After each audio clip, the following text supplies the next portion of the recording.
కాంచన గౌరాంగి రాజ బృందావనేశ్వరి వృషభానుసుతే దేవి ప్రణమామి హరిప్రియ. నమా ఓం విష్ణుపాదాయ కృష్ణ ప్రేష్టాయ భూతలే శ్రీమతే భక్తి వేదాంత స్వామిన్ ఇతి నామినే. నమస్తే సారస్వతీ దేవి గౌరవాణి ప్రచారిణే నిర్విశేష శూన్యవాది పాశ్చాత్య దేశధారిణే. వాంఛాకల్పతరుభ్యశ్చ కృపా సింధుభ్యైవ చ పతితానాం పావనేభ్యో వైష్ణవేభ్యో నమో నమః. జై శ్రీకృష్ణ చైతన్య ప్రభు నిత్యానంద శ్రీ అద్వైత గదాధార శ్రీవాసాది గౌర భక్త బృంద. Hare Krishna Krishna Krishna Hare Hare, Hare Rama Rama Rama Hare Hare. Thank you very much ప్రభుజీ. హరే కృష్ణ. నేను కూడా ప్రయాస్ చేసుకోవాలి కదా, చేద్దాం. My respectful and humble obeisances at the lotus feet of Sri Radha Madan Mohan, and my respectful obeisances at the lotus feet of His Grace Radha Krishna Prabhuji, His Grace Raghunath Puridas Prabhuji, His Grace Govardhana Girivardhas Prabhuji, and all the devotees assembled here.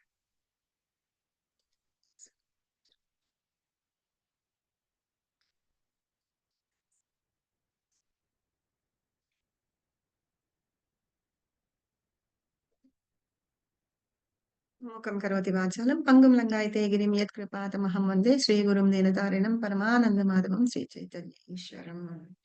Jagannadh Baldev Subhadra मैया की जय, गौर निताय की जय, నరసింహదేవ్ భగవాన్ की जय, నీతాయ్ గౌర్ సీతానాథ్ ప్రేమానందే హరి హరి. ఎవరైనా Bhagavatam invocation Prayas చేస్తారా?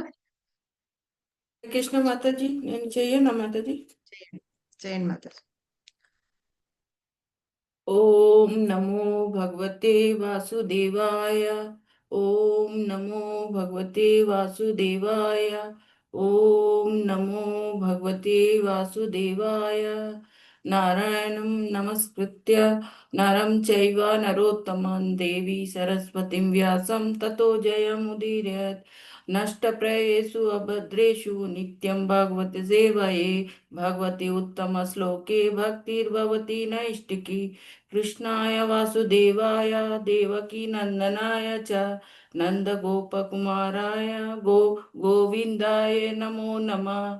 నమో పంకజనాభాయ నమో పంకజ మాలినే నమో పంకజ నేత్రాయ నమస్తే పంకజాంగ్రాయ. Hare Krishna Krishna Krishna Hare Hare, Hare Ram Ram Ram Hare Hare. Hare Krishna. Thank you very much మాతాజీ. హరే కృష్ణ. తర్వాత మనం ఇప్పుడు శ్రీమద్ భాగవతంలో ఫస్ట్ క్యాంటోలో 3rd చాప్టర్ లో ఎన్నో శ్లోకం? 21st. అందులో ఏం చెప్తున్నాం మనం? ఎవరి గురించి? అవతారాలు, భగవంతుడి యొక్క అవతారాల గురించి. అవతారాలు? ఏ అవతారం? వ్యాస దేవుడి గురించి. వ్యాస భగవానుడు అవతారం మాతాజీ. సో ఇక్కడ నేను కొంచెం ఏదో అటెంప్ట్ చేశాను. మనకి మొత్తం 21 అవతారాలు మనం చదువుకుంటున్నాం కదా. ఇందులో కొంచెం అవతారాలు గుర్తున్నాయి ఎవరికన్నా ఫస్ట్ నుంచి? ఉన్నాయి మాతాజీ, గుర్తున్నాయా? ఎవరు ఈయన? చతుష్ కుమార్ అవతారము, అవతారము, దత్తాత్రేయ అవతారము, దత్తాత్రేయ, ఇంద్రుడు, యజ్ఞనామకుడు, వృషభదేవుడు, ఋతు మహారాజు, మత్స్య అవతారం, కూర్మ అవతారం, ధన్వంతరి అవతారం, మోహిని అవతారం, నృసింహ అవతారం, వామన అవతారం, పరశురాముడు అవతారం చదువుకుందాము. ఇప్పుడు వ్యాసదేవుడు. ఇప్పుడు నేను మీకు చూపిస్తుంది, కనిపిస్తుంది కదా? లైన్ గా చూద్దాం మనం ఏం చదువుకున్నామో. వీళ్ళెవరు, ఈయనెవరు? ఇది నేను పిక్చర్ సనత్ కుమార్లు. నెక్స్ట్ అవతారం. సెకండ్ ది. థర్డ్ ది నారద. ఫోర్త్ ది నరనారాయణుడు. ఈయన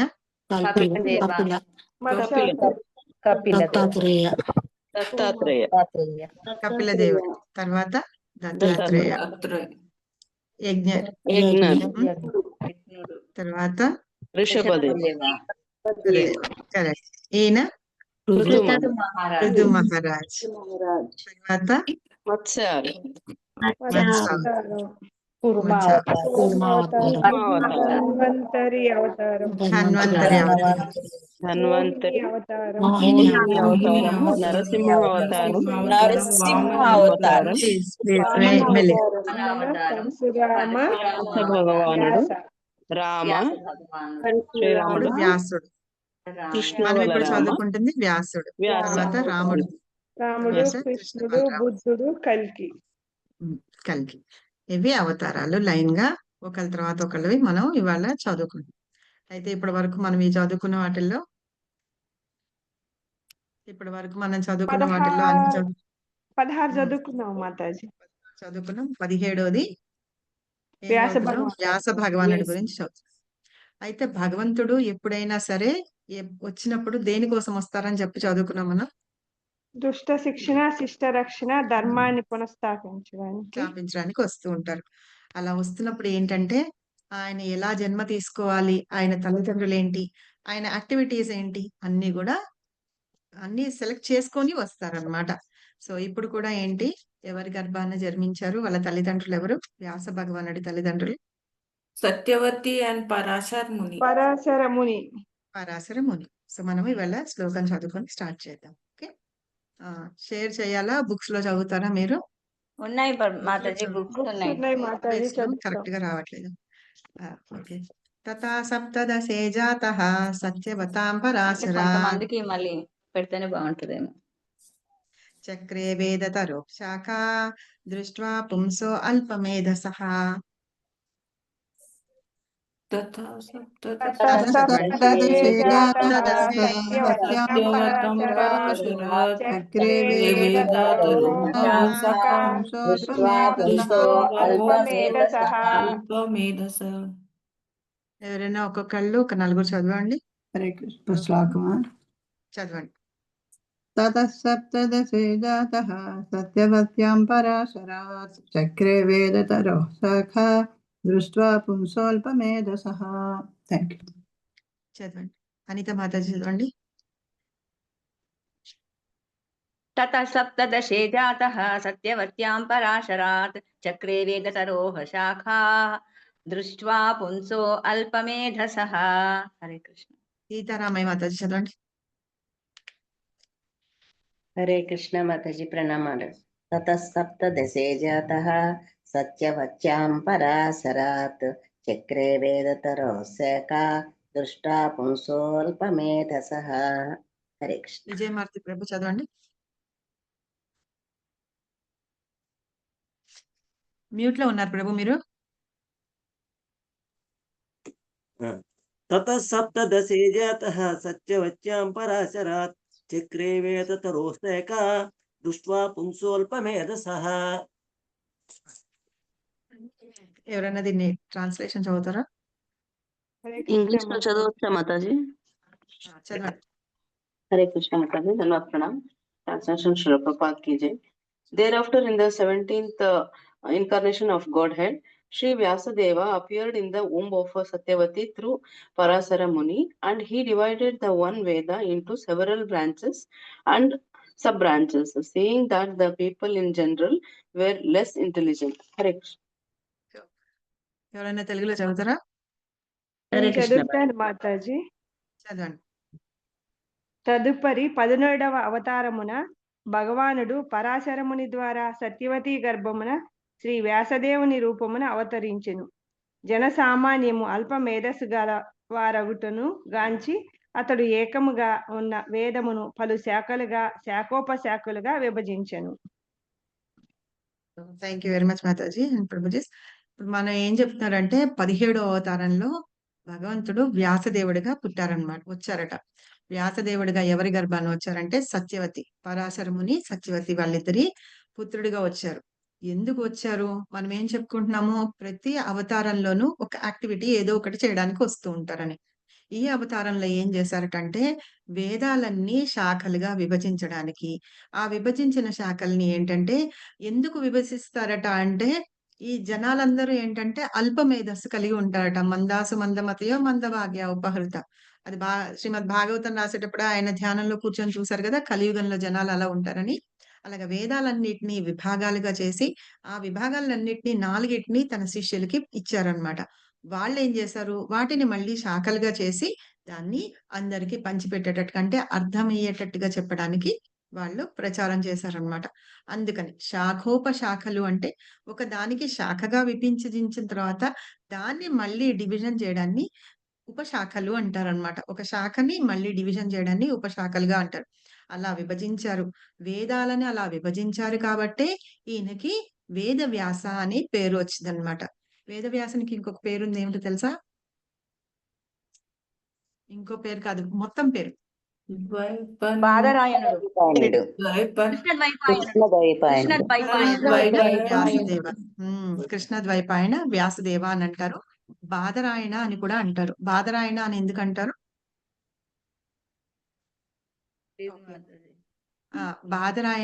బాదరాయణ అంటే బదర అంటే బదరికాశ్రమం ఉంది చూసారా? బదర అంటే ఏంటంటే రేగు పండ్లు అన్నమాట. అక్కడ ఉన్న ఆ చెట్లు ఉన్న ప్రాంతంలో, ఆ ప్రాంతంలో అక్కడ ఆశ్రమంలో అక్కడ ఆయన అంటే నివసించిన వాడు అని అర్థం.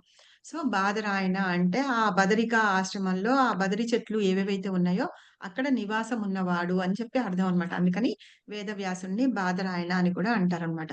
ఇలాగా వేదాలని విభజించాడు కాబట్టి వేదవ్యాసుడని, ఇలాగ ఉన్నాడు కాబట్టి ఆయన్ని బదరి బాదరాయణ అని కూడా అంటారన్నమాట.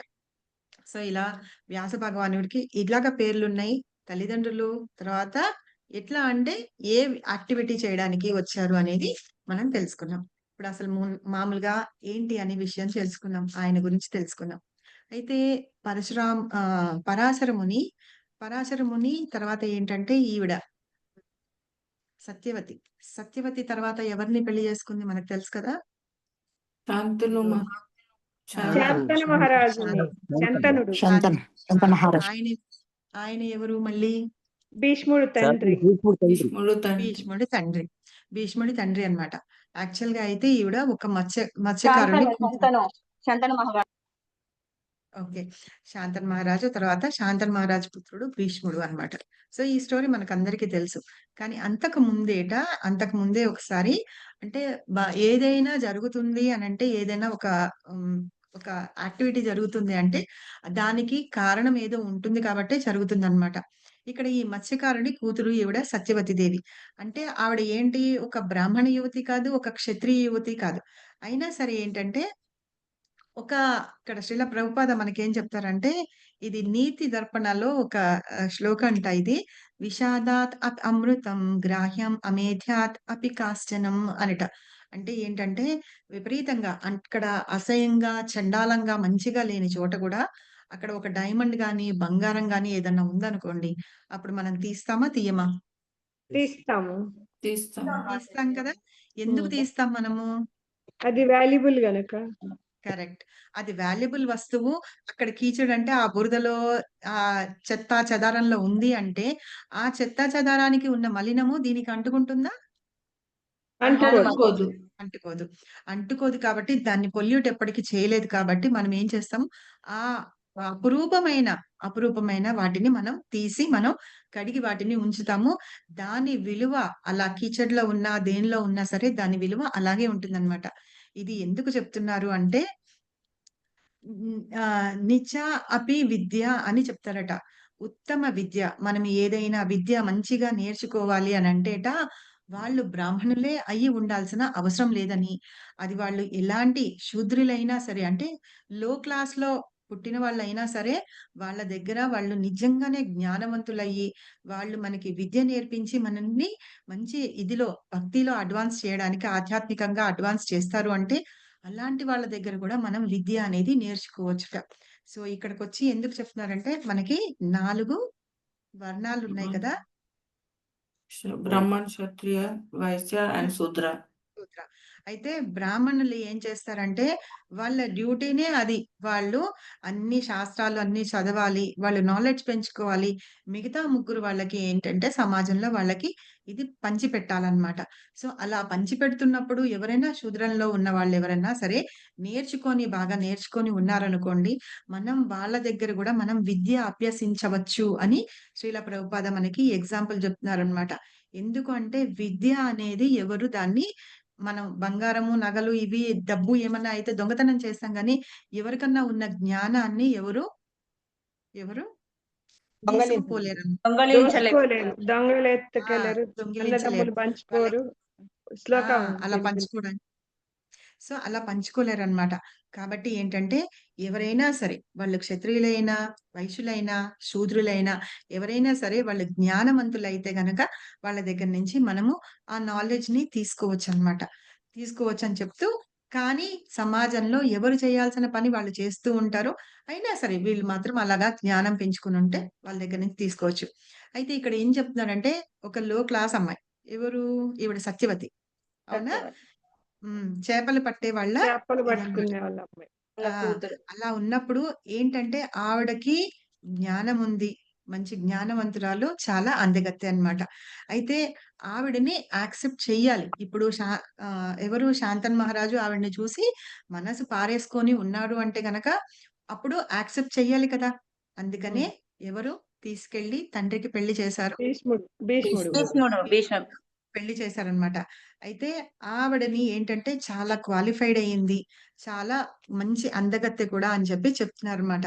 అయితే పెళ్ళికి ముందు అంటే శాంతను మహారాజ్ తోటి పెళ్లి చేసుకోక ముందు ఆవిడ వ్యాస భగవానుడికి జన్మ ఇచ్చిందన్నమాట. దానికి కూడా ఒక కారణాలు ఉండి ఉంటాయి. ఇప్పుడు వ్యాస భగవానుడు రావాలి కదా! అందుకని ఆవిడ దానిలోని. అయితే కొన్ని సార్లు ఏంటంటే పూర్వకాలంలోట మన చరిత్ర కోసం వీటి కోసమని కొన్ని పరిస్థితుల్లో అట్లా ఉంటూ ఉండేవిట. పెళ్లి కాకుండానే పిల్లల్ని కనేది అని. అంటే వీళ్ళు స్వయంగా ఒకళ్ళతోటి ఒకళ్ళు ఉండి కనకపోయినా వాళ్ళ ద్వారా ఆ కన్య నుండి పిల్లలు రావడం అన్నమాట. అర్థమైందా నేను చెప్పిన మాట? శరీర ఇప్పుడు సంబంధం కుంతి లేకుండా మహారాణికి కూడా అట్లా సంబంధం లేకుండా హృదయం ద్వారా వస్తుంది. మంత్రాలు లేకపోయినా కన్ను చూపులతోటే బేబీస్ ఆ! వచ్చేవాళ్ళు. ఆ! అలాగా. సో, ఇంకెవరన్నా మీకు గుర్తొస్తున్నారా ఇలాగ చెప్తుంటే మనం? ఉన్నారు కదా, కుంతి మహారాణి ధృతరాష్ట్రుడు, కుంతి కుంతి మహారాణి. మహారాణి, ధృతరాష్ట్రుడు వీళ్ళు కూడా అలాగే. దేవకి అలాగే వచ్చారు. వసుదేవులకు కూడా అంతే మాతాజీ. ఆ! శ్రీకృష్ణుడు. సో, అలాగా భగవంతుడు అలాగా జన్మిస్తూ ఉంటారనమాట. ఆయన అవతారాలు తీసుకోవడానికి అలా వస్తూ ఉంటారనమాట. అయితే ఇప్పుడు వాళ్ళు అలాగా చేశారు కదా! మనం ఇలా చేద్దాము అలా అని లేకపోతే ఏంటంటే మనకి చరిత్రలో ఆల్రెడీ వాళ్ళున్నారు. వాళ్ళని మనం ఫాలో అవ్వడం అలాంటివి చెయ్యకూడదు అని ప్రభుపాద చెప్తున్నారనమాట. మనకి కొన్ని రిస్ట్రిక్షన్స్ ఉన్నాయి. అలాంటివి మనం ఫాలో అవ్వాలని. అది భగవంతుడు తను అవతరించడానికి తీసుకున్న దాన్ని అలాగా మనం యాక్సెప్ట్ చేయాలి అని చెప్పేసి. అలాగా వ్యాస భగవానుడికి ఆవిడ జన్మ ఇచ్చిందనమాట. ఆయన వ్యాసుడు స్వయంగా భగవంతుడి రూపం, నారాయణుడి రూపం కదా! అయితే ఆయన ఎందుకు వచ్చారు అంటే, వేద జ్ఞానాన్ని అందరికీ పంచిపెట్టడానికే ఆయన అలాగా జన్మ తీసుకొని వచ్చారనమాట. ఇప్పుడు ఆవిడకి వ్యాస భగవానుడు జన్మించినా సరే, ఆవిడ కన్యగానే ఉందన్నమాట. ఆయన తర్వాత పెరిగి పెద్దవాడవుతాడు. తర్వాత శాంతను మహారాజు ఆవిడని చూసి అట్రాక్ట్ అవుతారు. తర్వాత ఈ స్టోరీ మనకందరికీ తెలుసు కదా! తెలుసు కదా మనకందరికి. తర్వాత ఈ రాజ్యాన్ని నా కూతురినిచ్చి పెళ్లి చేయను అని అంటారు. ఎవరు? ఆ మత్స్యకారుడు. సత్యవతి తండ్రి నేను తండ్రి చెయ్యను అంటారు. ఎందుకు చేయను అని అంటారు? భీష్ముడు రాజు అవుతాడు కదా, నెక్స్ట్ నా కూతురికి పుట్టిన పిల్లలకి ఏముండదు కదా అని ఇవ్వనని చెప్పు. కొడుకుంటాడు కాబట్టి తన అప్పుడు కొడుకే భీష్ముడు నేను బ్రహ్మచారిగా రాజకీయ ఆజన్మ బ్రహ్మచారిగా ఉంటాను, నీ కూతురికి పుట్టిన పిల్లల్నే రాజ్యం మీద పీఠం మీద కూర్చోబెడతాను అని చెప్పి తను అక్కడ తీసుకొని బ్రహ్మచారిగా ఉంటాను అని వాగ్దానం చేసి ప్రతిజ్ఞ వాళ్ళ నాన్నకు పెళ్లి చేస్తాడు. తర్వాత వాళ్ళ పిల్లలకి పెళ్లి చేయడానికి ఆయన ఏం చేస్తాడు? ముగ్గురు అమ్మాయిల్ని తీసుకొని వస్తారు. ఎవరు? అంబిక, అంబాలిక. తర్వాత వాళ్ళల్లో ఒక ఆవిడ వేరే వాళ్ళని లవ్ చేస్తుంది. చేస్తాను నేను చేసుకోను అంటుంది. తర్వాత ఏం చేస్తారు, పంపించేస్తారు. పంపించేస్తే తను ఎవరినైతే పెళ్లి చేసుకోవాలనుకుందో అతను యాక్సెప్ట్ చేయడు ఆవిడని. అవునా? బ్యాక్ పంపించేసి నిరాకరిస్తాడు. యాక్సెప్ట్ చేయకపోతే ఏమైంది, మళ్ళీ ఈవిడ వచ్చేసి నువ్వు నన్ను ఎత్తుకొని వచ్చావు కాబట్టి నువ్వే నన్ను పెళ్లి చేసుకోమంటే అయినా సరే చేసుకోడు అనమాట. తర్వాత ఆవిడ ఏం చేస్తుంది, వెళ్ళి పరశురాముడి దగ్గరికి చేస్తుంది. పరశురాముడి దగ్గరికి పరశురాముడి దగ్గరికి న్యాయం చేయము. కంప్లైంట్ చేస్తుంది, నాకు ఇట్లాగా తీసుకొని వచ్చాడు నా జీవితాన్ని ఇచ్చేసారని. అప్పుడు వాళ్ళు ఏం చేస్తారు, యుద్ధం యుద్ధం చేస్తారు చేస్తారు. భీష్ముడితో పరశురాముడు. ఇద్దరు యుద్ధం చేస్తారు. వాళ్ళల్లో ఎవరు గెలుస్తారు, భీష్ముడు. భీష్ముడు గెలుస్తాడు. భీష్ముడు గెలిచిన తర్వాత నేను భీష్ముడిని ఓడించలేకపోయినాను అని చెప్పేసి ఆయన ఊరుకుంటే అప్పుడు ఆవిడ ఏం చేస్తుంది, తపస్సు చేస్తుంది అనమాట. తప్పు కరెక్టేనా? తపస్సు చేస్తుంది. వేరేగా వస్తుంది. నెక్స్ట్ తర్వాత మళ్ళీ వచ్చి ఆవిడ జన్మలో భీష్ముడిని చంపేలా శిఖండిగా వస్తుంది. ఖండిగా వచ్చి భీష్ముని యొక్క చావుకి కారణం అవుతుంది అనమాట ఆవిడ. సో అట్లాగా భీష్ముడు అంటే శాంతను మహారాజ్ గురించి చెప్తారు. అయితే ఇక్కడ ఏంటంటే మనకి ఈ స్టోరీ అంతా తెలుసు. కాకపోతే ఏంటంటే ఈ సత్యవతి ఎవరైతే శాంతన్ మహారాజును పెళ్లి చేసుకుని ఉన్నారో ఆవిడ పాండు వంశాన్ని అంతటిని వృద్ధి చేయడానికి మహా కారణమైంది కదా, చాలా ఫేమస్ అయింది. ఆవిడ నుంచే ఈ వంశం అంతా డెవలప్ అయింది కూడా. అయితే ఏం చెప్తున్నారంటే తత సప్తదశే జాతః సత్యవత్యాం పరాశరాత్ అంటారు. ఆవిడ గర్భం నుంచి జన్మించాడు. అలాంటి గొప్ప యువతి ఎవరైతే ఉన్నారో ఆవిడ గర్భం నుంచి జన్మించారట. ఎవరు? వ్యాస భగవానుడు. వ్యాస భగవానుడు. ఆయనకి వ్యాస అని పేరు పెడితే వేద వ్యాస అని పేరు ఏమో మాత్రం ఈ విభంగం చేసినందుకు వచ్చిందన్నమాట. అంత జ్ఞానం ఉంది అని చెప్పేసి. అయితే ఫస్ట్ లో ఏంటట, అథర్వ వేదం ఒక్కటే ఉందట. దాన్ని డివైడ్ చేసి 4 వేదాలు చేశారు. ఋగ్వేద, యజుర్వేద, సామవేద, తర్వాత అథర్వణ నుంచి వేద 4 వేదాలు చేశారనమాట. అందుకని వేదాలని ఏమంటారట అంటే శృతి అంటారట. శృతి అంటే ఏంటి, వినడం. శృతి స్మృతి రెండు తెలుసు కదా మనకి. మన శ్రేయస్ కూడా మన క్లాస్ లో చెప్పారు. సో శృతి అన్నమాట. శృతి అంటే వినడం అన్నమాట. గురువు చెబుతూ ఉంటే దాన్ని విని శిష్యులు విని దాన్ని మళ్ళీ వేరే వాళ్ళకి చెప్తూ ఉంటారన్నమాట. మనలాగా ఇప్పుడు చెప్తూ ఉంటే కూర్చొని నోట్స్లు రాసుకోవడం చేయడం, ఎందుకంటే మనం అల్ప మేధస్సులం. అదే మాట ఇక్కడ శ్రీల ప్రభుపాద గారు చెప్తున్నారు. మనం అందరం అల్ప మేధస్సులం. కాబట్టి మనం ఏం చేస్తామో చెప్పిన పాయింట్ ఒక 10 నిమిషాలు అయ్యేటప్పటికి మనం మర్చిపోతాం, మనకు గుర్తుండదు. కానీ పూర్వకాలంలో ఎట్లా ఉండేది అంటే ఇప్పుడు ఒక మాట కాదు, ఒక గంట సేపు చెప్పిన లెక్చర్ కూడా వాళ్ళు వెంటనే ఏదైతే చెప్పారో అది వాళ్ళు రిపీట్ చేస్తారట. వాళ్ళందరినీ ఏమంటారంటే ఏకసంతాగ్రాహులు. ఇంకేమంటారు, వాళ్ళందరినీ శృతిధరులు అంటారు. ఓకేనా? శృతి విన్నదాన్ని మళ్ళీ చెప్పేదాన్ని అన్నమాట. ఓకే, అలాగా శృతిధరులు ఉండేవాళ్ళు. అలాగా చేస్తూ వీళ్ళందరూ వేద మంత్రాలన్నిటిని ఏంటంటే చెప్తూ ఉంటారు. ఇప్పుడు కూడా చూడండి, మనం హరే కృష్ణ మంత్రం చెప్తాం అనుకోండి, మనం కూడా కొంతలో కొంత అలా ఉన్నాం. ఎందుకంటే మనం నిజంగా అంత మందబుద్ధులం కాదు. హరే కృష్ణ మంత్రం చెప్తాం అనుకోండి, 1కి 3 సార్లు చెప్పిన తర్వాత మనం హరే కృష్ణ మంత్రాన్ని కరెక్ట్ గా చెప్తున్నామా లేదా? చెప్తున్నాం కదా. ఇలాగే హరే కృష్ణ మంత్రం కానీ వేదిక మంత్రాలు ఏవైనా సరే, మీకు తెలుసా ఉపనయనం చేసినప్పుడు చెవులో మంత్రం చెప్తారు. ఆ మంత్రం 3 సార్లు చెప్తారనమాట. 3 సార్లు చెప్పిన తర్వాత ఒడుగు అయిపోయిన తర్వాత, అంటే ఒడుగు అన్న ఉపనయనం అన్న ఒకటే, యజ్ఞం వేస్తారు కదా, యజ్ఞధారణ వేస్తారు కదా, అదనమాట. అది వేసినప్పుడు వాళ్ళ చెవిలో మంత్రం చెప్తారు. ఆ మంత్రాన్ని అతను రోజు చెప్తూ ప్రాక్టీస్ చేస్తూ ఉండాలన్నమాట. వాళ్ళు సంధ్యావందనం అవన్నీ చేస్తూ ఉంటారు కదా పొద్దున ఇవి అంతా. అప్పుడు ఆ మంత్రాన్ని జపం చేస్తూ ఉంటారు. సో ఆ మంత్రాలను చెప్పుకోవడానికి రాయడానికి రాయాల్సిన అవసరం లేదనమాట. అలాగా మంత్రాలు ఏవైతే ఉంటాయో వాటిని కూడా అలాగే వింటూ ఉంటాము, చేస్తూ ఉంటాం. అలాంటివన్నీ రాయడానికి పుస్తకాలన్నీ అవసరం లేదు, మనం చెప్పేయగలుగుతాము అని చెప్తున్నారు శ్రీల ప్రభుపాద. కానీ కలియుగంలో జనాలు ఎలా ఉంటారటంటే దృష్ట్వా పుంసో అల్పమేధసః అంటున్నారు. ఈ శ్లోకంలోనే ఇక్కడ చెప్పారు సెకండ్ లైన్ లో, దృష్ట్వా పుంసో అల్పమేధసః అని. అంటే అల్పమైన మేధస్సు అంటే ఎక్కువ ఉండదన్నమాట. మేధస్సు, జ్ఞానము, గుర్తు పెట్టుకునే శక్తి అవన్నీ ఉండవుట. ఎందుకు ఉండవుట అంటే మనకి వేరే వేరే వాటన్నిటి మీద, వ్యాపకాల మీద మన మనసు వెళ్ళిపోతూ ఉంటుంది కాబట్టి మనం కొన్ని విషయాలు గుర్తు పెట్టుకోలేకపోతూ ఉంటాము అని చెప్తున్నారు. అందుకని ఏంటట, ఇక్కడ శ్రీల ప్రభుపాద ఒక విషయం చెప్తున్నారనమాట. ఏంటంటే బ్రెయిన్ మనము అంత శక్తిని ఇవ్వట్లేదుట. గుర్తు పెట్టుకోలేకపోతున్నాంట. ప్రభుపాద సైకాలజీ స్టూడెంటట. ఆయనకి ఒక గురువు ఉండేవాళ్ళట. స్కాట్ మ్యాన్ అని ఒక గురువు ఉండేవాళ్ళట. ఆయన ఏం చేస్తారట, బ్రెయిన్ లో ఉన్న సబ్స్టాన్సెస్ ఎట్లా ఉంటాయి వాటన్నిటి గురించి ఎక్స్‌ప్లెయిన్ చేశారట.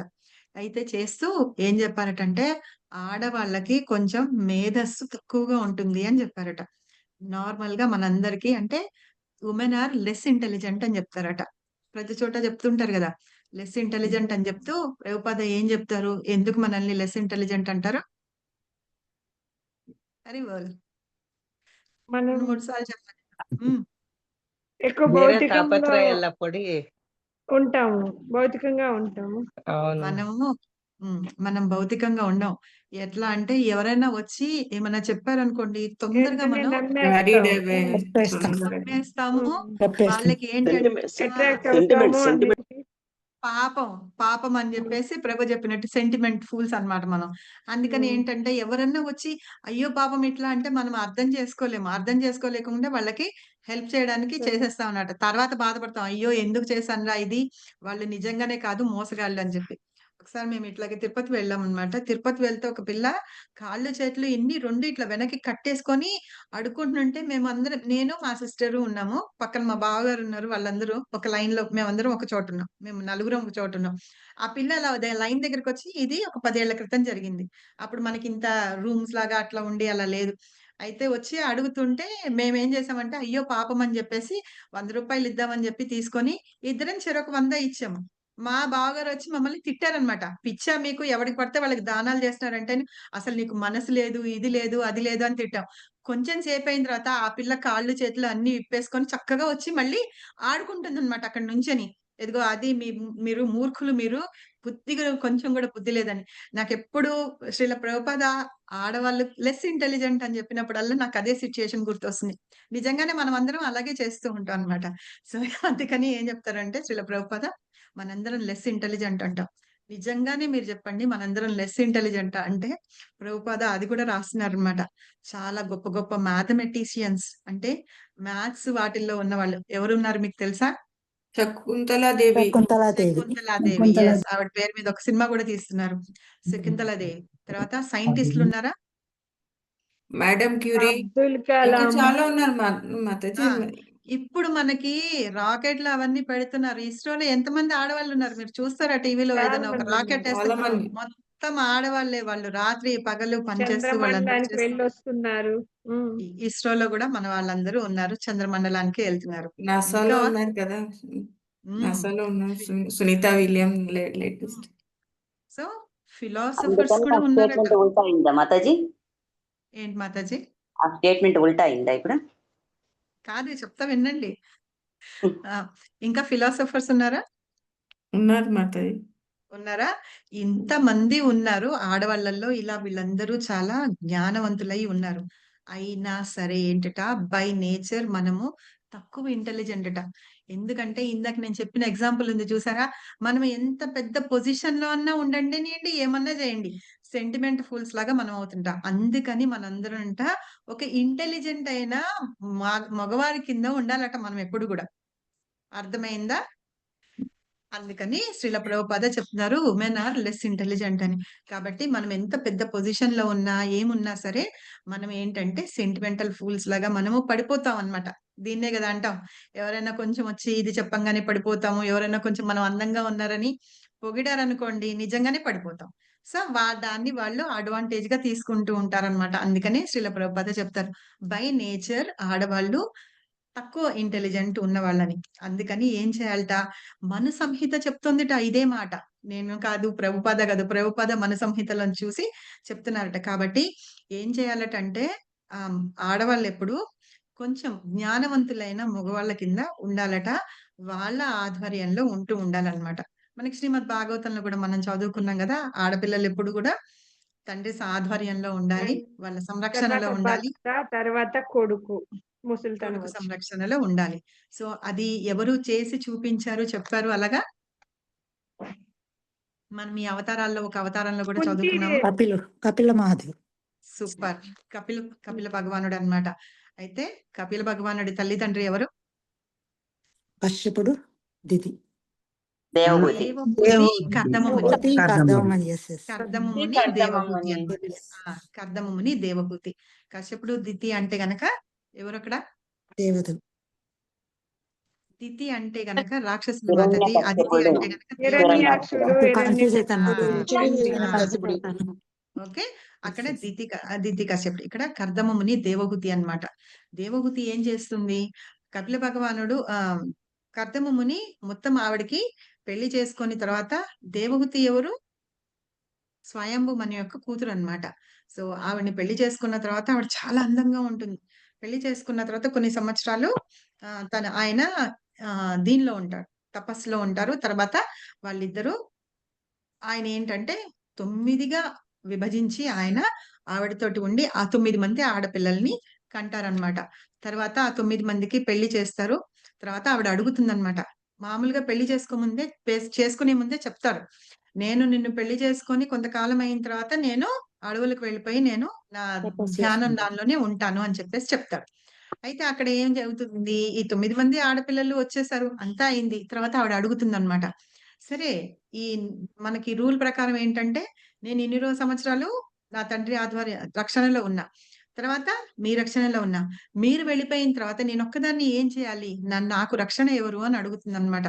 అడిగి నాకు ఒక పుత్రుడిని ప్రసాదించమని చెప్తుంది. ఆల్రెడీ కర్దమమునికి ఆయన చేసిన తపస్సుకి మెచ్చి విష్ణుమూర్తి వచ్చి ఆయన తపస్సు కోసంట ఆయన ద్రవించిపోయారట. భగవంతుడు వచ్చినప్పుడు ద్రవించిపోయి ఆయన కళ్ళ నుండి ఆనంద బాష్పాలు కారాయట. సో ఆ ఆనంద బాష్పాలు కారే బిందు సరోవరం అంటారట దాన్ని. సో అది ఎంత బాగుంటుందటంటే భాగవతంలో వర్ణన ఉంటుంది. సో అంత గొప్ప తపస్సు చేస్తాడనమాట కర్దమముని. అప్పుడు భగవంతుడు చెప్తాడు, నీకు నేను పుత్రుడిగా జన్మిస్తాను అని చెప్పి వరం ఇస్తారనమాట. ఆ వరాన్ని కూడా నెరవేర్చాలి కదా, అందుకని కర్దమముని ఏం చేస్తాడంటే ఆవిడకి పుత్రుడిని కూడా ఇస్తారు. అప్పుడు కపిల దేవుడు వస్తాడు. అప్పుడు ఆవిడ చెప్తుంది అనమాట, ఇలాగా తండ్రి సంరక్షణలో ఉన్నాను, నాకు ఇప్పుడు రక్షణ ఎవరు? నేను ఎవరి సంరక్షణలో ఉండాలి అంటే అప్పుడు కర్దమముని కపిల దేవుడికి ఆవిడ జన్మిస్తుంది వాళ్ళిద్దరు. అలాగా ఏంటంటే ఎప్పుడు ఒకళ్ళ సంరక్షణలో ఉండాలి కాబట్టి ఉంటారు అని చెప్పేసి చెప్తున్నారు. కాబట్టి ప్రభుపాద ఏం చెప్తారంటే ఆడవాళ్ళు కొంచెం తక్కువ ఇంటెలిజెన్స్ అని చెప్పి అంటారనమాట. మనం యాక్సెప్ట్ చేయాలి ఈ విషయాన్ని. మనం ఎందులో తక్కువ? అందరం మగవాళ్ళతో సమానం ఇది అది అని అనుకుంటాం కదా. ఏ విషయంలో మనం మగవాళ్ళతోటి తక్కువ అని అనుకుంటే మనమే అర్థం చేసుకోవచ్చు అన్నమాట. సో ఇట్లాగా మనం ఎప్పుడు డిబేట్ చేయొద్దు. ప్రభుపాద చెప్పారు, మన రాష్ట్రాల్లో రాసున్నాయి, మనల్ని మనం ఆలోచించుకొని చూస్తే గనక నిజంగానే మనం కొంచెం తక్కువ ఇంటెలిజెన్స్ అని ఒప్పుకోవాలన్నమాట. అయితే ఇంకా ఏం చెప్తానంటే పాతకాలంలో పూర్వకాలంలోట ఆడపిల్లలు ఎవరైనా సరే ఇంట్లోంచి వెళ్ళిపోతే, ఒక 3 రోజులు వెళ్ళిపోతే గనక వాళ్ళకి పెళ్లి కావడం కూడా చాలా కష్టం అవుతూ ఉండేదిట. కాబట్టి ఎల్లప్పుడూ ఆడపిల్లలు ఎప్పుడు పేరెంట్స్ కంట్రోల్లో ఉండాలి అని. అలాగ వదిలిపెట్టేసి ఇప్పుడు మనం ఈ పిల్లలు వెళ్ళిపోతూ ఉన్నారు. ఇప్పుడు కలియుగం వచ్చేసింది కాబట్టి అది ఎలా జరుగుతుందని ఆల్రెడీ మనకి భాగవతంలో ఉంది, తర్వాత చూపిస్తారు. కాబట్టి ఆడపిల్లలు ఎప్పుడు ఏంటంటే పేరెంట్స్ కంట్రోల్లో, తండ్రుల సంరక్షణలో ఉండాలి అని చెప్పేసి చెప్తున్నారన్నమాట. వాళ్ళు సూటబుల్ గా సంబంధం ఏదన్నా తీసుకొని వచ్చి చేస్తే ఆ సంబంధాన్ని చేసుకోవాలి అని చెప్పేసి చెప్తున్నారు. సో ఇట్లాగా ఉంటూ కూడా ఏంటంటే హైలీ క్వాలిఫైడ్ అయిన ఉమెన్ గాని, చాలా అందమైన ఆడవాళ్ళు కానీ వాళ్ళు ఏం చేస్తారట, ఇక్కడ కుంతి మహారాణి యొక్క ఎగ్జాంపుల్ కూడా చెప్తున్నారు శ్రీల ప్రభుపాద. ఏం చెప్తున్నారంటే ఆవిడ చాలా అందగత్తె, ఆవిడకి చాలా తెలివితేటలు ఉన్నాయి. కానీ ఏం చేసింది చెప్పండి? ఎవరికి సేవ చేస్తే ఆవిడకి వరం ఇచ్చారు? దూర్వాస ముని వచ్చి ఆవిడ సేవ చేస్తే ఆయనకు వరం ఇచ్చారు. ఆ వరం ఇచ్చింది మొదలు ఆవిడ ఏమనుకుంది, ఈ వరం పనిచేస్తుందా లేదా? మనం కూడా అలాగే అనుకుంటాము లేదా? అలాగే చేస్తూ ఉంటాం అన్నమాట. అట్లాగా ఆ వరం పనిచేస్తుందా లేదా అని చెప్పేసి చదివేటప్పటికి కర్ణుడు పుట్టాడు. ఎందుకని శ్రీల ప్రభుపాద చెప్తారనమాట, మనం లెస్ ఇంటెలిజెన్స్ అని చెప్తారనమాట. సో ఈ రకంగా యాక్సెప్ట్ చేస్తాం. ఎగ్జాంపుల్ అంటున్నాను. చేయాల్సిందే, మనం ఇంకా యాక్సెప్ట్ చేస్తాము, నేను ఒప్పుకుంటాను అనేది కుదరదు. మనం ఒప్పుకోవాల్సింది. కాబట్టి ఇక్కడ ప్రభుపాద ఈ కుంతి మహారాణిది ఎగ్జాంపుల్ చెప్పి ఇప్పుడు స్త్రీలు కొంచెం లెస్ ఇంటెలిజెన్స్ ఇలా చెప్పాను కదా అని చెప్పేసి మన ఇక్కడ గ్రూప్ లో ఉన్న మన ప్రభుజీస్ అందరూ మీరు తక్కువ ఇంటెలిజెంట్స్ అని మమ్మల్ని ఇదే అన్నట్టు, సరేనా? లేదు మాతాజీ, చెప్పాము. మీరు అందరు చాలా మంచి వాళ్ళ. సో అలా అంటూ ఏం చెప్తారంటే, ఆవిడ ఒక పుత్రుడికి జన్మనిచ్చింది. ఎవరిని? కర్ణుడికి ఇచ్చింది అనమాట. తర్వాత తర్వాత ఏం చేసింది ఆవిడ? పెళ్లి చేసుకుంది. పాండురాజు సంరక్షణలో ఉందా? తర్వాత 5గురు పిల్లలు పుట్టిన తర్వాత పిల్లల యొక్క సంరక్షణలోని ఉంది ఆవిడ. ఆవిడ విడిగా వెళ్ళిపోవడం గాని, ఒక్కతి ఉండడం గాని భీష్ముడు చేయలేదు. తను చనిపోయే వరకు కూడా సంరక్షణలో. ఆ పిల్లలు తర్వాత పాండవులు ఉన్నారు కదా మాతాజీ. పెద్దయ్యాక పిల్లలు పిల్లల ఆ, సంరక్షణ. బాగుంది మళ్ళీ ధర్మరాజు అలాగా వాళ్ళందరి సంరక్షణలోను ఉన్నారనమాట. శ్రీ వల్ల ప్రభుపాద ఏం చెప్తారంటే, అల్పమేధస అన్నారు కదా, సుమేధ. అల్పమేధకి ఆపోజిట్ వర్డ్ ఏంటి? సుమేధ. సుమేధస అని. సుమేధస అంటే మంచి బుద్ధి మేధస్సు కలిగిన వాళ్ళని, అల్ప మేధస్స అంటే తక్కువ బుద్ధి కలిగిన వాళ్ళు అని. అయితే అందుకోసం అని చెప్పేసి, అంటే వీళ్ళొక్కళ్ళే కాదు, ఆడవాళ్ళొక్కళ్ళే కొంచెం అల్ప మేధస్స అని కాదు, జనాలందరూ కూడా అల్ప మేధస్స, అందరూ కూడా ఉన్నారు. ఎక్కడ వాళ్ళు అంటే కలియుగంలో వాళ్ళందరూ అల్ప మేధస్స అట. అందుకని ఏం చేస్తారు? యజ్ఞే సంకీర్తన ప్రాయే యజంతి సుమేధస అని. అంటే సంకీర్తనాన్ని యజ్ఞంలాగా చూసుకొని మనందరం చాంట్ చేయాలి అని. ఎవరు చేస్తారట? సుమేధస. ఇది శ్రీమద్ భాగవతంలో శ్లోకము 11.5.32లో వాళ్ళందరూ ఏం చేస్తారట? సుమేధస అంటే బుద్ధి కలిగిన వాళ్ళందరూ ఏం చేస్తారట? ఈ నామ యజ్ఞం ఏదైతే ఉందో దాన్నే వాళ్ళు తీసుకొని యజ్ఞంలాగా చేస్తూ ఉంటారట. అవి ఎవరైతే అలా చేస్తున్న వాళ్ళకి ఏంటట? భగవంతుని యొక్క ఇన్కార్నేషన్స్ అంటే ఆయన యొక్క రూపాలు, అవతారాలు ఏవేవైతే ఉన్నాయో వాళ్ళు తెలుసుకోగలుగుతారని, అలాగా వచ్చినప్పుడు వాళ్ళందరినీ వీళ్ళు పూజిస్తూ ఉంటారట. అలాంటి వాళ్ళని సుమేధస అని అంటారని. టాప్ మోస్ట్ నాలెడ్జ్ అంటారనమాట. శ్రీమద్ భాగవతం అనేది అన్నిటికంటే హై లెవెల్లో ఉన్న నాలెడ్జ్ అని చెప్పి. ఎందుకు చెప్తారు శ్రీమద్ భాగవతాన్ని టాప్ మోస్ట్ నాలెడ్జ్ అని అంటే, అది అమల పురాణం, అది మత్సలేని పురాణం అన్నమాట. అది ఇప్పుడు ఏదన్నా చెప్పారు అనుకోండి, భగవంతుడు ఏదన్నా చెప్పారు అంటే పౌరుషేయం అంటారనమాట దాన్ని. అంటే ఆయన చెప్పిన దానికి ఇంకా ఎవరు ఏ వంక పెట్టడానికి లేదనమాట. రూల్ ఈజ్ రూల్, అంతే.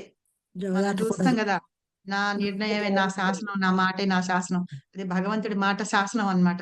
అదంతే. ఆయన చెప్పిన దాన్ని ఇక్కడ తప్పులు వెతకడానికి గాని చేయడానికి గాని ఏమీ లేదన్నమాట. అదే శ్రీమద్ భాగవతంలో అవన్నీ రాసి ఉన్నారు కాబట్టి అది అమల పురాణం అని చెప్తారు. ఆ భగవంతుడి ఆజ్ఞని మనము శిరస వహించాలి అని చెప్తున్నారన్నమాట. కాబట్టి ఈ అల్పమేధసులం, అందరం అల్పమేధసులమే, ఒకళ్ళు కాదు ఇద్దరు కాదు, కలియుగంలో జనాలందరూ కూడా అల్పమేధసులు. కాబట్టి వాళ్ళ కోసం అని చెప్పి ఈ వేదాల జ్ఞానాన్ని మనకందరికీ పంచడం కోసం అని చెప్పి భగవంతుడు స్వయంగా వేద వ్యాసుడుగా వచ్చి ఆ వేదాలని విభజించి మనందరికీ మళ్ళీ దాన్ని ఉపశాఖలుగా విభజించి అందరికీ పంచిపెట్టి ఇచ్చారనమాట. సో ఈ వేదాలని 4 వేదాలు ఉన్నాయి కదా, ఏ ఏ వేదం ఎవరికి ఇచ్చారు? ఎవరికన్నా ఐడియా ఉందా? బ్రహ్మకి రోమహర్షణుడు. సారీ. ఓకే.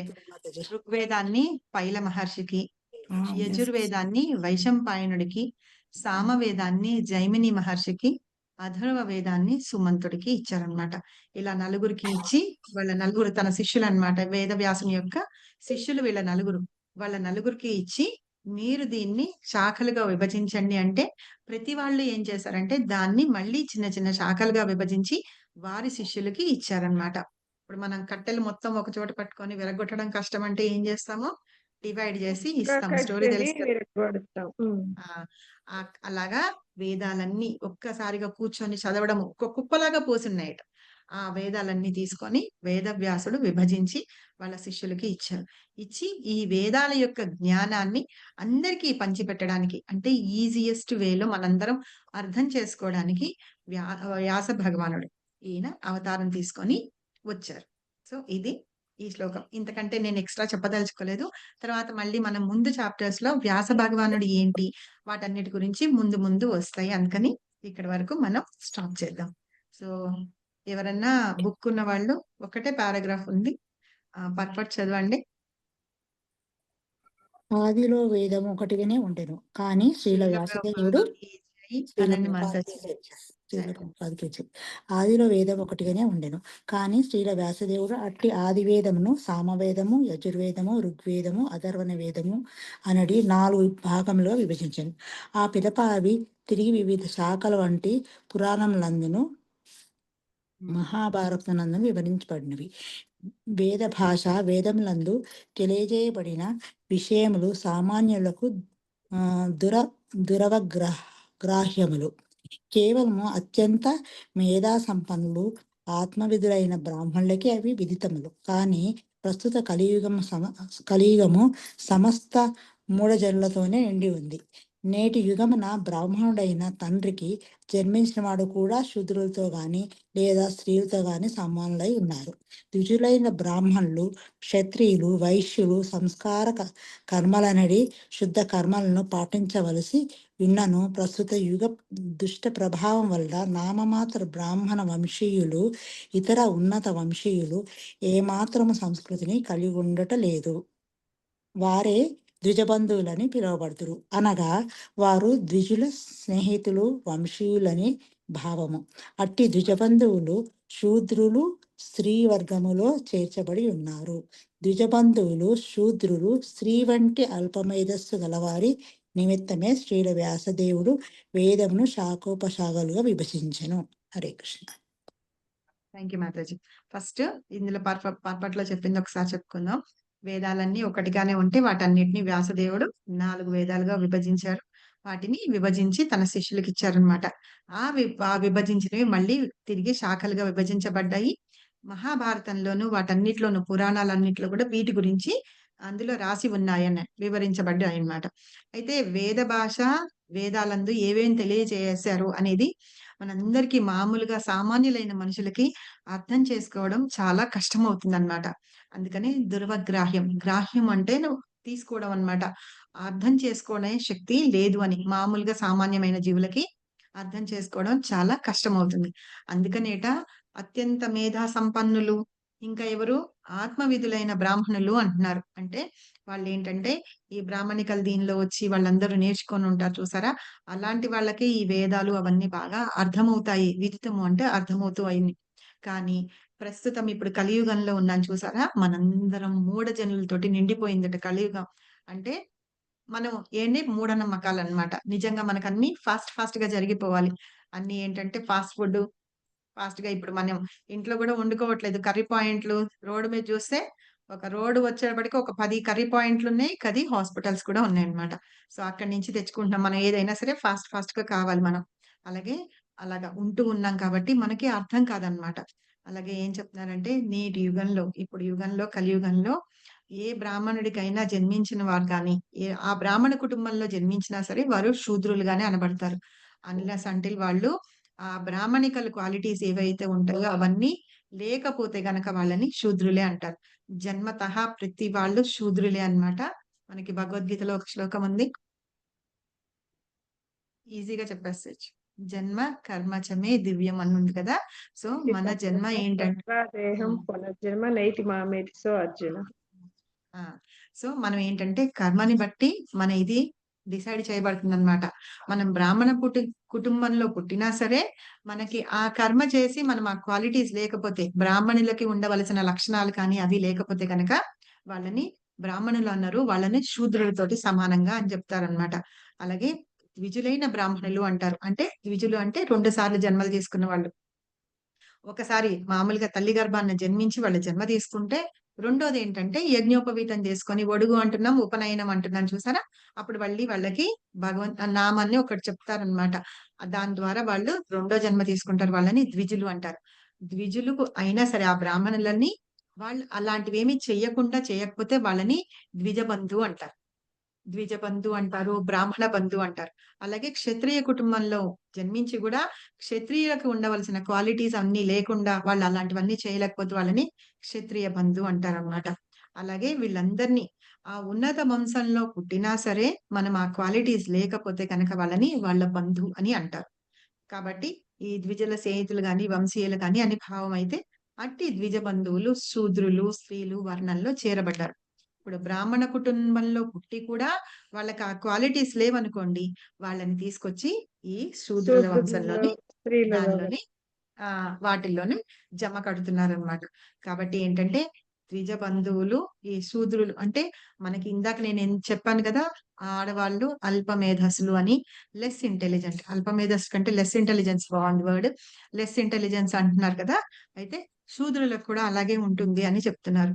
కాబట్టి వాళ్ళందరి నిమిత్తమే వాళ్ళందరూ కూడా ఈ భగవంతుని యొక్క జ్ఞానాన్ని, ఆ వేదాల యొక్క సారాన్ని తెలుసుకోవడానికే భగవంతుడు స్వయంగా వేద వ్యాసుడిగా వచ్చి ఆ వేదాలన్నిటిని విభజించారు అని చెప్పి, అందుకనే ఈ యొక్క అవతారం యొక్క ముఖ్య లక్ష్యము కూడా ఇది అని చెప్పి చెప్తున్నారు. అందుకని వేద వ్యాసుడు భగవానుడు స్వయంగా వేద వ్యాసుడుగా వచ్చి ఈ వేదాలని విభజించి మనందరికీ పంచిపెట్టి ఇచ్చారనమాట. Thank you very much. Shrimad Bhagavatam కీ జై. నేను ఏమైనా తప్పులు చెప్పుంటే క్షమించండి. నా వర్డ్స్ తోటి ఎవరన్నా హర్ట్ చేస్తుంటే కూడా క్షమించండి. వాంఛా కల్పతరుభ్యశ్చ కృపా సింధుభ్యేవ చ పతితానాం పావనేభ్యో వైష్ణవేభ్యో నమో నమః.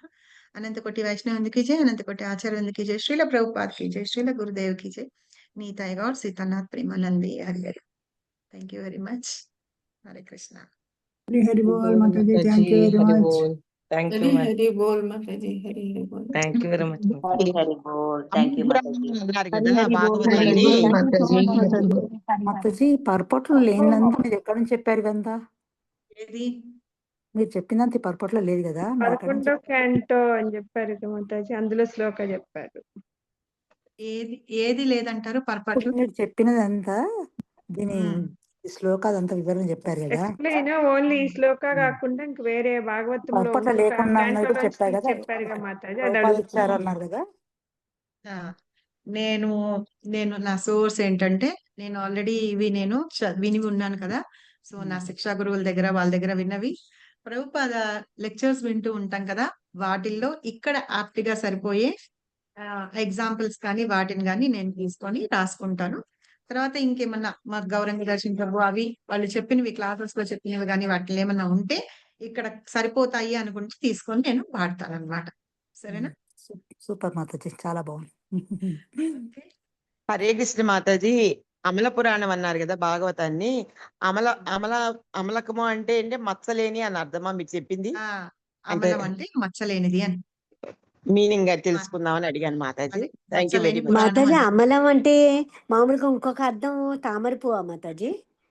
కమలమా కాదా? తామర పువ్వు అని తెలియదు అది నాకు అంటే అదే జస్ట్ డౌట్ వచ్చి అడుగుతున్నాను. ఉసిరికాయ అంటారు కదా మాతాజీ. ధన్యవాదాలు మాతాజీ. హరే కృష్ణ. ఏంటంటారు? ఉసిరికాయను అమలం అంటారు కదా మాతాజీ. అమలం అంటే అది ఎంత ఆరోగ్యానికి ఎంత మంచిది అనక భాగవతం కూడా అంత మంచిదని విన్నాను మాతాజీ. నాకు కరెక్ట్ తెలియదు, చెప్తున్నాను. అయితే ఆ ఉసిరికాయ తోటి పోల్చలేము మనం మా భాగవతాన్ని. యాక్చువల్ గా మలం అంటే మంచి మామిడి పండుతో పోల్చారుగా మాతాజీ, పండిన మంచి మామిడి పండుతో పోల్చారు. నిగమ కల్ప తరోర్గళితం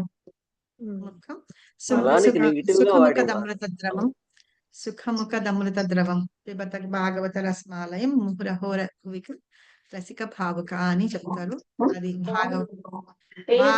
మహాభారతాన్ని. హరిబోల్ హరిబోల్ దేవశ్రీ మాతాజీ. సో భాగవతం యొక్క గొప్ప లక్షణాల గురించి ఫస్ట్ క్యాంటోలోనే ఫస్ట్ చాప్టర్ లో 2nd శ్లోకంలో ఉంది. మీకు గుర్తుందా? మనం చదువుకున్నాము. ధర్మ ప్రోజ్ఞిత కైతవోత్ర పరమో నిర్మత్సరానాం పురామని భగవంతుని. ఇది భాగవతంకి 7 గొప్ప లక్షణాల గురించి చదివారు. మళ్ళీ ఒకసారి వెనక్కి వెళ్ళి చదవండి. అందులో కూడా చెప్తారు భాగవతం అమల పురాణం అని చెప్తారు. అది ఎంత గొప్పది అని కూడా చెప్తారు. 7 లక్షణాలు చెప్పారు అనమాట. ఓకే, క్వశ్చన్ అడుగుతారా? హరే కృష్ణ, చెప్పండి మాతాజీ. ఐ థింక్ అమల పురాణం అంటే టైమ్లెస్ అండ్ చేంజ్లెస్, అంటే అది ఎప్పటికీ అది అప్లికబుల్ ఉంటది, అది చేంజ్ అవడానికి ఉన్నది ఇప్పుడు స్కోప్ లేదు. సో అందువల్ల అది అమల పురాణం అంటారు అనుకుంటున్నాను. అందులోనూ ఏంటంటారంటే అందులో ఏమీ మచ్చ అనేది లేదు, మనం ఏమి ఇది తప్పు అది రైట్ అని చెప్పడానికి ఏమీ లేదు, కాబట్టి దాన్ని చేంజ్ చేయాల్సిన అవసరమే లేదు. చేంజ్ అసలు చేయాల్సిన అవసరమే లేదు. అందుకని దాన్ని అమల పురాణం అంటారు. అండ్ ఏ టైంకైనా అది అప్లికబుల్ ఉన్నాయి కాబట్టి అది టైమ్లెస్. అప్లికబుల్ అంతే. Time Correct. ప్రత్యేకంగా ఈ టైం అలా అనేం లేదు. మనకి కాన్స్టిట్యూషన్ లో అయినా కొన్ని ఆల్టరేషన్స్ చేస్తూ ఉంటారు. కానీ ఇందులో మాత్రం అలా చేయడానికి ఏమి ఉండదన్నమాట. అలాంటిది భాగవతం అని చెప్తారు. సో థ్యాంక్ యూ వెంకటేష్ ప్రభు, హరే కృష్ణ. హరి బోల్. హరే కృష్ణ మాతాజీ. ఇప్పుడు 4 సాంప్రదాయాల్లో మరి ఒక్కొక్కళ్ళు అలా రాశారు కదా, అది మిగిలిన సాంప్రదాయాల్లో కూడా భాగవతం వేరేగా రాసిన వాళ్ళు కూడా ఉంటారా మాతాజీ? ఇప్పుడు శ్రీల ప్రభుపాదులు రాశారు ఇక్కడ, అలాగా ఉన్నాయా మాతాజీ ఇంకా? అయితే మనము ఏంటంటే ఎవరు రాసేది రాస్తారు కానీ నిన్న మనం చైతన్య చరితామృతంలో చదువుకున్నాం, గుర్తుందా? వల్లభ భట్టు తన సొంత పర్పట్ అవును. రాసుకోవడానికి తీసుకొని వచ్చాడు వ్యాఖ్యానాలు. కానీ అవును, ఏదైనా చెప్పారు. సరే ఫస్ట్ టీకా అని ఉంటుంది. దానికి శ్రీధర స్వామి ఫస్ట్ శ్రీమద్ భాగవతానికి వ్యాఖ్యానం రాశారు. దాన్ని తీసుకొని ఇక్కడ గురువులు రాసిన దాన్ని తీసుకొని ప్రభుపాద మనకి ఇక్కడ ట్రాన్స్లేట్ చేసి చెప్పారనమాట. భాగవతాన్ని మిగతా పురాణాలు వాటన్నిటిని కూడా బేస్ చేసుకొని. అందుకని మీరు ఎక్కడన్నా చూడండి, ఈశోపనిషత్ అని, పద్మ పురాణం అని, గరుడ పురాణం అని, అలాగా కొన్ని పురాణాలు ఉన్నాయి. వాటిల్లోంచి ఉపనిషోత్తర పురాణం అని వీటన్నిటిని తీసుకొని శ్రీల ప్రభుపాద మనకి ఎగ్జాంపుల్స్ చెప్తా. అంటే మనం ఈజీగా అర్థం చేసుకునే పద్ధతిలో ఉండడానికి అని చెప్పి ప్రభుపాద అట్లాగా రాసి పెట్టారనమాట. అదే తప్పించి ఎవరి పర్పట్స్ వాళ్ళు రాసుకుంటారు అంటే అది యాక్సెప్టబుల్ కాదు అని.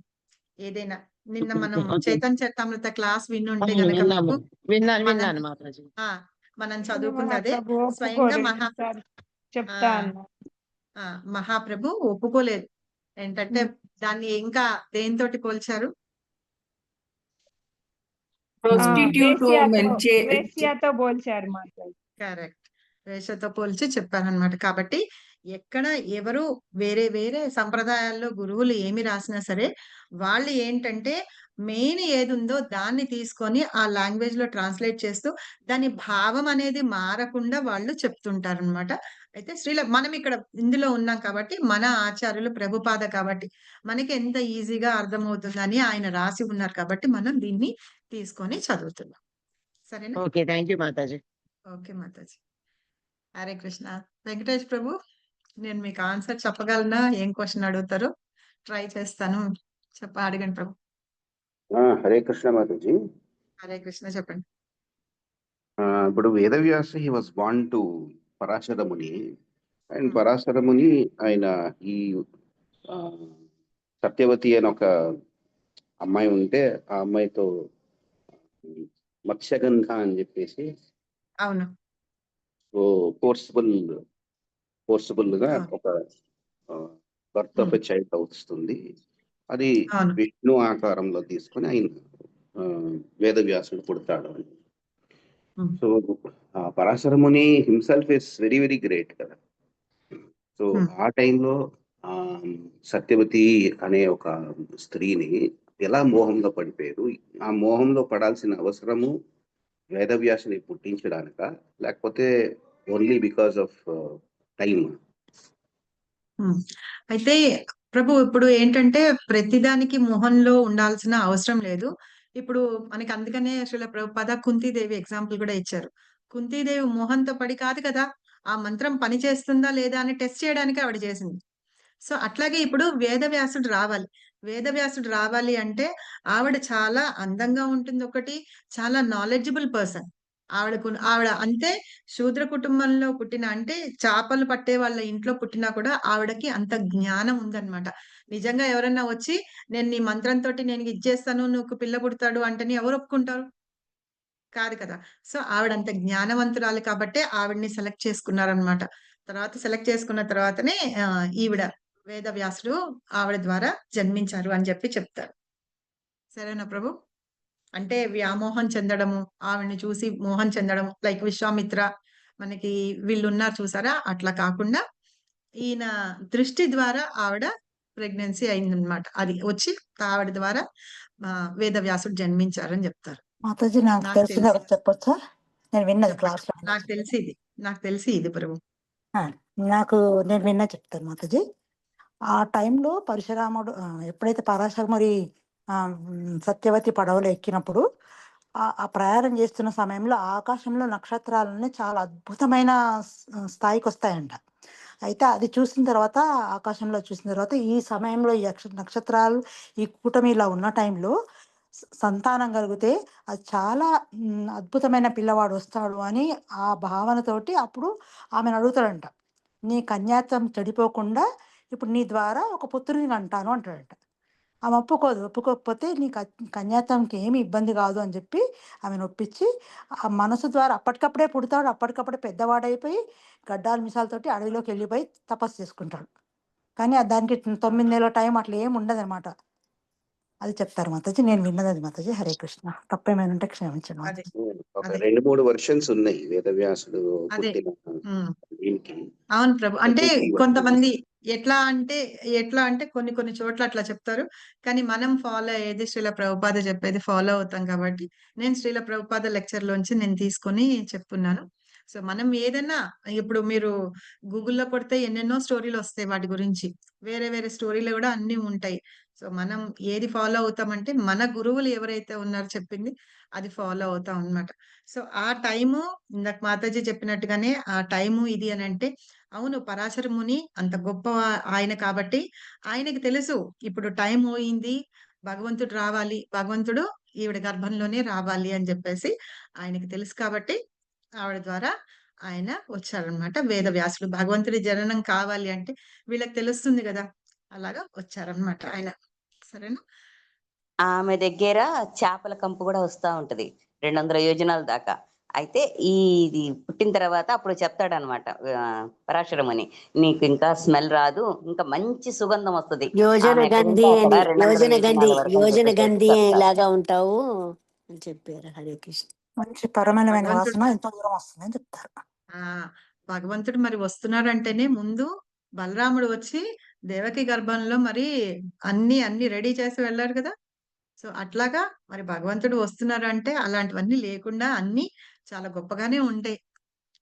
ఆయన కాలు పెట్టాడంటేనే ధరతి అంతా ఇదవుతుంది. అలాంటి భగవంతుడి అవతారం వస్తుంది అంటే ఇంకా ఎట్లా ఉంటాయి కదా అవన్నీ. మనం ఆలోచించాల్సింది ఏం లేదు. భగవంతుడి రూపం తీసుకొని వస్తున్నారా అంటే, ఆయన వస్తున్నారంటే ఎట్లా ఉంటుంది అని. మరి రాత్రిపూట వెళ్తున్నారు, కృష్ణుడిని తీసుకొని వెళ్తున్నారు. అప్పుడు అందరూ ఉన్నారు కదా, అందరు నిద్రపోయినారు. ఎలా తీసుకుంటారంటే యమునా నది కూడా దారి ఇచ్చేసింది. అవన్నీ భగవంతుడు వస్తున్నాడంటే ఆయన కోసం అన్ని అవి జరిగిపోతాయి అట్లాగా. అంతే. ప్రకృతిలో ఉన్నవన్నీ కూడా ఆయన ద్వారా సృష్టింపబడినవి కాబట్టి అన్ని కూడా ఆయనకి దాసోహం చేస్తూ అందరికీ సేవ చేస్తూ ఉంటారు.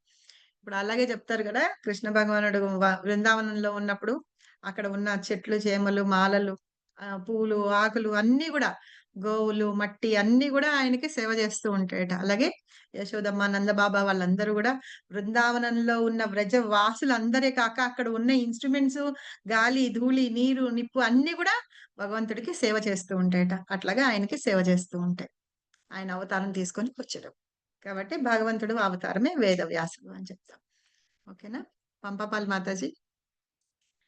హరే కృష్ణ మాతాజీ. హరే కృష్ణ క్లాస్ చాలా మాతాజీ. బాగుంది మాతాజీ. Thank you Mataji. ఇప్పుడు నలుగురు అన్నారు కదా ఈ వేదాస్ ని ఇది చేశారు. ఒకటేమో పైలా పైలా, దెన్ వైశంపాయన, వైశంపాయన, ఓకే, జైమిని, అచ్చా ఇంకా జమ్ని, ఓకే. ఇంకో లాస్ట్ సుమంత్. సుమంత్.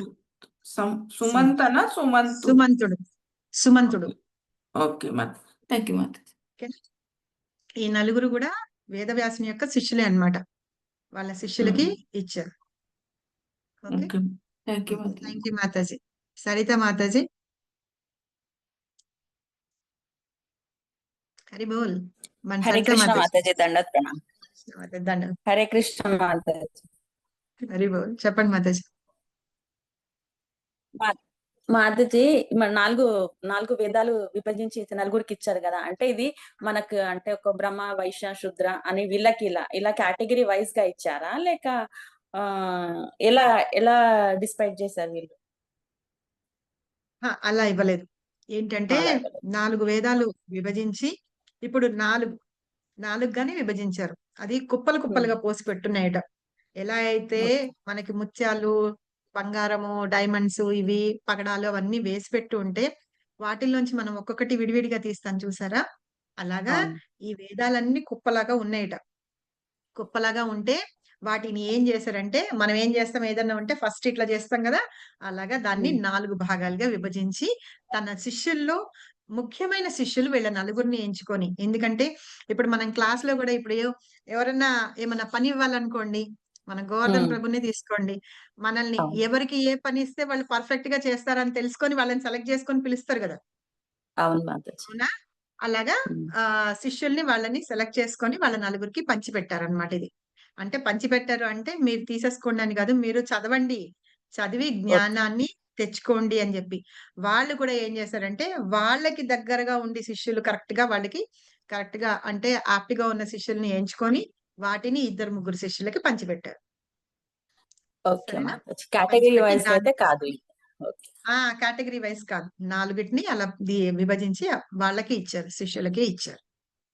సరేనా? ఓకే మాతాజీ. Hare Krishna. Hare thank you. Hare Krishna. Thank you very much. Mataji continue చేయండి. నాకు ఈ అవకాశం ఇచ్చినందుకు మీకందరికీ ధన్యవాదాలు. హరే కృష్ణ మాతాజీ, దండవత్ ప్రణామాలు. ధన్యవాద్ మాతాజీ. ఎవరు? సరోజ మాతాజీ మీరా? పద్మజ మాతాజీనా? విభున్? శ్రీదేవి అంగార మాతాజీనా? ఓకే. హరే కృష్ణ మాతాజీ. మాతాజీ, ధన్యవాద ప్రణామ్. మాతాజీ వేదాస్, ఋగ్వేద, సమవేద, యజుర్వేద, అథర్వణ వేదం ఉంది మాతాజీ. వాటికి డిఫరెన్స్ ఏంటి మాతాజీ?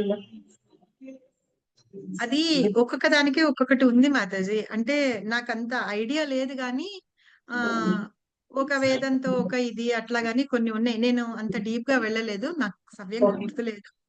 ఓకే. కానీ నేను చెప్తాను నేను. థ్యాంక్ యూ తెలుసు కానీ మాతాజీ. నాకంత బాగా గుర్తులేదు. చెప్తాను సరే. నేను. ఓకే మాతాజీ, థ్యాంక్ యూ సో మచ్ మాతాజీ. హరే కృష్ణ. హరే కృష్ణ మాతాజీ. Thank you. Hare Krishna. Continue చేయండి మాతాజీ. Hare yeah! Krishna. Yeah! Yeah! Thank you Mataji.